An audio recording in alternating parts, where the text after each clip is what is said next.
अस्सलाम वालेकुम students, welcome back to ऐसे एग्जामिना। हमने स्टार्ट किया था क्लास 9th न्यू जो बुक आई है 2025 की biology.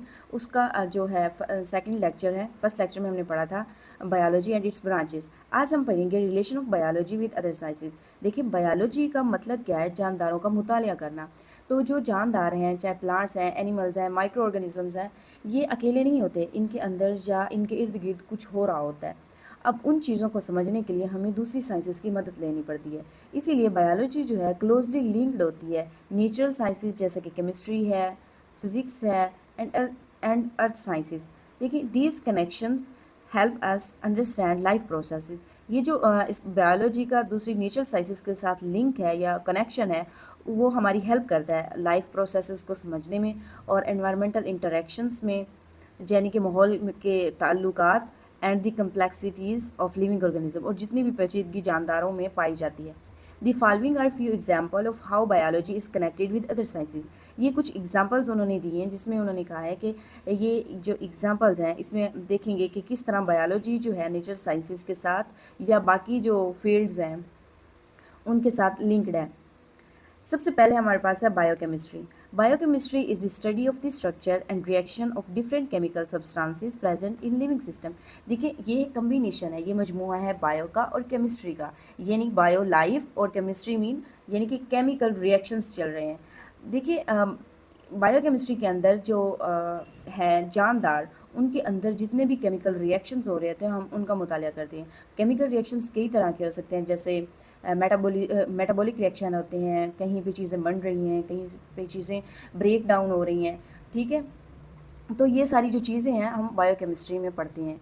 The study of the chemical reactions of photosynthesis and respiration are example of biochemistry. देखिए, जो फोटोसिंथेसिस और रिस्पायरेशन है वो एग्जांपल के तौर पे दी हुई हैं कि तो हम इनको समझते हैं। देखें, जो फोटोसिंथेसिस है, फोटोसिंथेसिस ये एक ऐसा फोटोसिंथेसिस ये एक ऐसा प्रोसेस है जो प्लांट्स में हो रहा होता है। प्लांट्स क्या हैं? जानदार हैं, यानी कि एक लाइफ है, एक बायो है। तो इसके अंदर केमिकल रिएक्शन हो रहा होता है। फोटोसिंथेसिस क्या होता है? प्लांट जो है क्या करते हैं? कार्बन डाइऑक्साइड को इनटेक करते हैं, प्लस उनके पास जो है वाटर आता है जो सॉइल से वो अब्जॉर्ब करते हैं, और लाइट एनर्जी की प्रेजेंस में क्या बनाते हैं? फूड बनाते हैं। फूड क्या होती है? ग्लूकोज होता है, C6H12O6, और जो ऑक्सीजन होती है वो बाई प्रोडक्ट होती है, यानी कि वो ऑक्सीजन जो है रिलीज़ करते हैं। अब ये जो फोटोसिंथेसिस है प्लांट्स में हो रहा है। प्लांट एक लाइफ है, यानी कि एक बायो है। ठीक है, बायो हो गया, और ये एक रिएक्शन है, केमिकल ये जो है रिएक्ट कर रहे हैं और कोई ना कोई प्रोडक्ट बन रही है। तो ये रिएक्शंस प्लांट में चल रहा होता है, बल्कि प्लांट्स में चलता है। प्लांट्स अपनी खुराक इसी प्रोसेस के थ्रू बनाते हैं। तो ये जो है एग्जाम्पल है बायोकेमिस्ट्री की। सेकेंड एग्जाम्पल है रेस्पायरेशन की। रेस्पायरेशन में क्या होता है? देखिए, आपने कभी सोचा है कि जो हम खुराक खाते हैं उससे हमें एनर्जी कैसे मिलती है? देखिए, ये है ग्लूकोज C6H12O6। जैसे ही जानदारों ने खुराक खाई, ऑक्सीजन भी इनटेक करते हैं जानदार, तो ऑक्सीजन की प्रेजेंस में ग्लूकोज की ब्रेक डाउन होती है। ग्लूकोज की जो ये बॉन्ड्स होते हैं ये टूटते हैं। जब भी बॉन्ड टूटता है तो एनर्जी रिलीज़ होती है। तो वो जो एनर्जी होती है वो ATP की फॉर्म में हमें मिलती है। ठीक है, ये एनर्जी होती है जो ATP की फॉर्म में जानदारों को मिलती है जब ग्लूकोज की ब्रेक डाउन होती है, प्लस कार्बन डाइऑक्साइड रिलीज़ होती है, प्लस वाटर प्रोड्यूस होता है एज ए बाई प्रोडक्ट। तो ये दो दो एग्जांपल्स हैं, ये बायोकेमिस्ट्री की हैं। तो इसी तरह के जो रिएक्शंस हैं ये ऑर्गेनिजम्स के अंदर चल रहे होते हैं।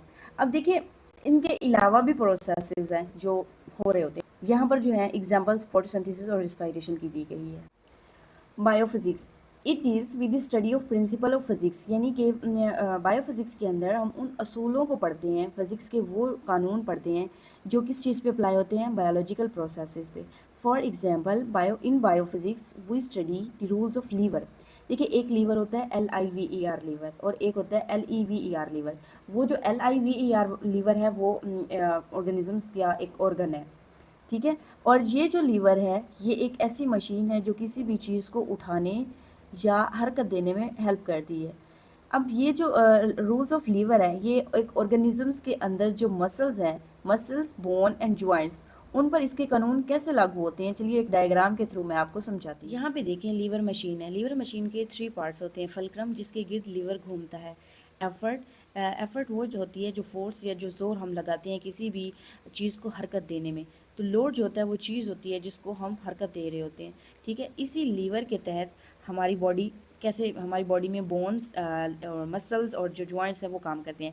देखिए ये जो हमारी एल्बो है ये इस फलक्रम के तौर पे काम करती है, और जो ये मसल है ये एफ़र्ट के तौर पे काम करता है। जब भी हम कोई चीज़ यानी कि कोई लोड हाथ में उठाते हैं तो हमारे मसल्स एफ़र्ट लगाती हैं, ज़ोर लगाते हैं उस चीज़ को हरकत देने में या उस चीज़ को ऊपर उठाने में। लीवर, बोन्स और मसल्स एंड जॉइंट्स को देखिए, आपको पढ़ के पता चला कि कैसे बायो जो है फिज़िक्स के साथ लिंक्ड है, फिज़िक्स के रूल्स कैसे बायो पे अप्लाई हो रहे हैं।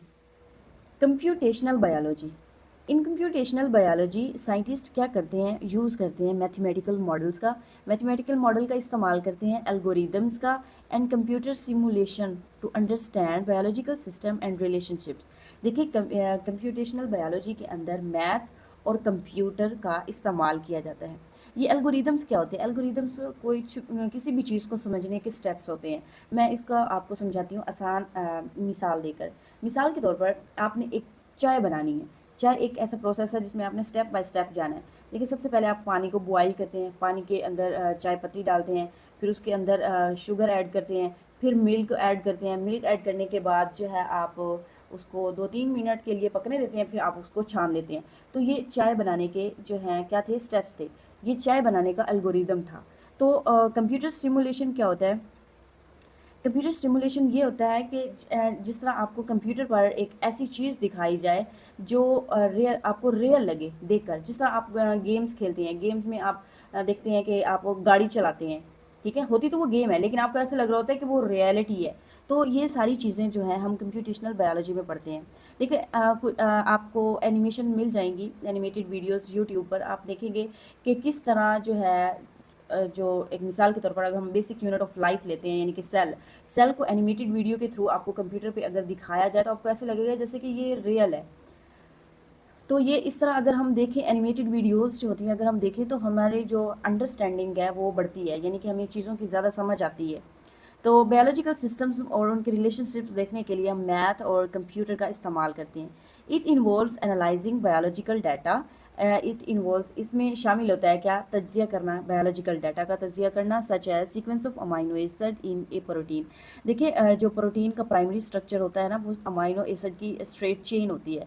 देन ये स्ट्रेट चेन जो है कम्प्लेक्स स्ट्रक्चर बनाती है, सेकेंडरी फिर टर्शरी, ठीक है।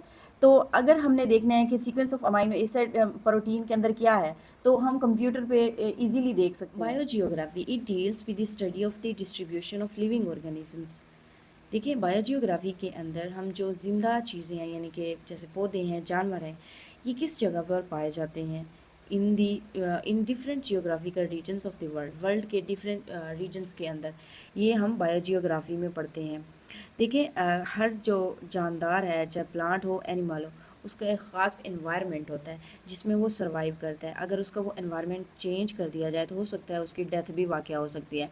लेकिन कभी कभी ऐसा होता है कुछ जानदार कुछ ऐसे होते हैं जो अगर उनका एनवायरनमेंट चेंज किया जाए तो वो सर्वाइव कर सकते हैं, लेकिन ज़्यादा चांसेस होते हैं कि वो उनकी डेथ हो जाएगी, वो सर्वाइव नहीं कर सकते। मिसाल के तौर पर जिस तरह पोलर बेयर है, वो ठंडी जगह पर रहने का आती है, देखिए ठंड में वो सर्वाइव करता है।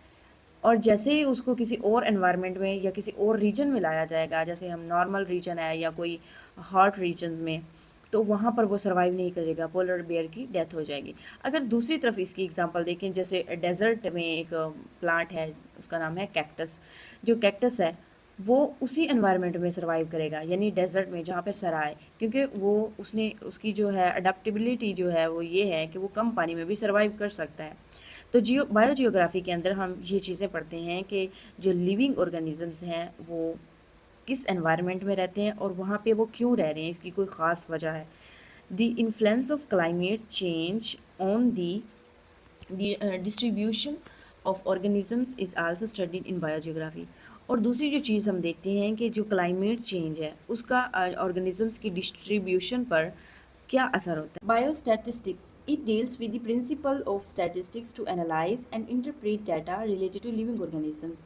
देखिए बायोस्टैट्स के अंदर हम उन असूलों को पढ़ते हैं जो यूज़ किए जाते हैं टू एनालाइज तज्जिया करने के लिए एंड इंटरप्रेट डाटा, और डाटा को अंडरस्टैंड करने के लिए, कलेक्ट करने के लिए रिलेटेड टू लिविंग ऑर्गेनिज्म, जो जानदारों के रिलेटेड होता है, जानदारों के मुतालिक होता है। यानी कि आसान अल्फाज में मैं आपको बताऊँ तो बायोस्टैट्स एक ऐसी साइंस है जिसमें हम जानदारों के मुतालिक डाटा कलेक्ट करते हैं, डाटा को इकट्ठा करते हैं अदादोशुमार में, यानी कि नंबर्स की फॉर्म में। बायोस्टैट्स जो है plays a crucial role in biological research, health care and public health etcetera.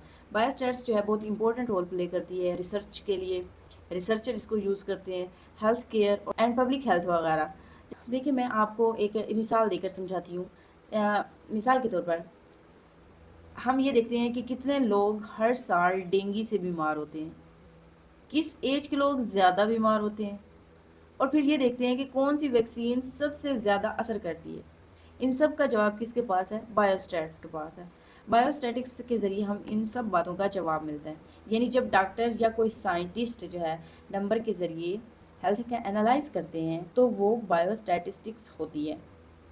Next हमारे पास है बायोटेक्नोलॉजी। बायोटेक्नोलॉजी एक ऐसी साइंस है जिसके अंदर ऑर्गेनिज्म, जानदार और उनके मुख्तलिफ जो पार्ट्स हैं उनको इस्तेमाल करके ऐसी प्रोडक्ट्स बनाई जाती हैं जो इंसान को फ़ायदा देती हैं। बायोटेक्नोलॉजी है ये बहुत सारी फील्ड्स में इसका यूज़ होता है, हेल्थ केयर, एग्रीकल्चर में, एनवायरमेंटल मैनेजमेंट में। देखिए एनवायरमेंटल मैनेजमेंट बायोटेक्नोलॉजी को यूज़ करते हुए हम ये देख सकते हैं कि पोल्यूशन को कैसे कंट्रोल किया जाए। एग्रीकल्चर में मुख्तलिफ जो टेक्नोलॉजीज़ का इस्तेमाल किया जाता है। फॉर एग्ज़ाम्पल बायोटेक्नोलॉजिस्ट क्या करते हैं, बैक्टीरिया को इस्तेमाल करते हैं और इंसुलिन प्रोड्यूस करते हैं जिस पेशेंट को शुगर होती है। ठीक है, इसमें होता ये है कि जो इंसुलिन का जो जीन है उसको बैक्टीरिया के अंदर इंसर्ट किया जाता है और बैक्टीरिया जो है उससे बहुत ज़्यादा जो है इंसुलिन जो है प्रोड्यूस कर देता है शुगर के मरीज़ के लिए। तो ये स्टेप बाय स्टेप है, एक लॉन्ग प्रोसेस है और इसमें भी टेक्नोलॉजी जो है इस्तेमाल होती है। Bio economics it deals with the study of organisms from economical point of view. देखिए बायो इकोनॉमिक में हम जानदारों को इकोनॉमिकल पॉइंट ऑफ व्यू से पढ़ते हैं। इकोनॉमी क्या होती है? इकोनॉमी किसी भी एरिया के जो पैसे का निज़ाम होता है उसको इकोनॉमी कहा जाता है। ठीक है, bio economics scientist calculate the cost and profit of the biological projects. देखिए जब भी साइंटिस्ट कोई बायोलॉजिकल प्रोजेक्ट पे काम करते हैं तो वो देखते हैं कि उस प्रोजेक्ट पर उन्होंने कितनी मेहनत की है, कितना उनका टाइम यूज़ हुआ है, कितनी एनर्जी यूज़ हुई है और कितना यानी कि उन्होंने ख़र्चा किया है उस पर। ख़र्चा करने के बाद वो देखते हैं कि प्रॉफिट हमें कितना आ रहा है। मिसाल के तौर पर production of new variety of crops. देखिए जब भी वो किसी क्रॉप की न्यू वैरायटी को बनाना चाहते हैं तो वो उस पर काम करते हैं, उसको बनाते हैं और जब वो बन जाती है तो फिर वो देखते हैं कि जो इससे हमें फ़ायदा मिल रहा है वो ज़्यादा है या जितना हमने ख़र्चा किया उससे भी कम आ रहा है, यानी फ़ायदा हो रहा है या इस प्रोजेक्ट से हमें नुकसान मिल रहा है। वो देखते हैं कि प्रोडक्शन ज़्यादा है या कम हो रही है। हमारा जो मेन एम होता है वो ये होता है कि हम जानदारों का इस्तेमाल करते हैं और ताकि जो है वो ख़त्म भी ना हो और हमारी जो इकोनॉमी है वो भी स्ट्रॉन्ग हो जाए, यानी हमारी इकोनॉमी को भी फ़ायदा हो। कि यहाँ पे इस्तेमाल किस चीज़ का हो रहा है? बायो का हो रहा है। क्रॉप्स को प्रोड्यूस किया जा रहा है। क्रॉप्स क्या है? प्लांट्स हैं, तो प्लांट्स क्या है? लाइफ है। तो बायो इस तरह इकोनॉमी के साथ लिंक्ड है।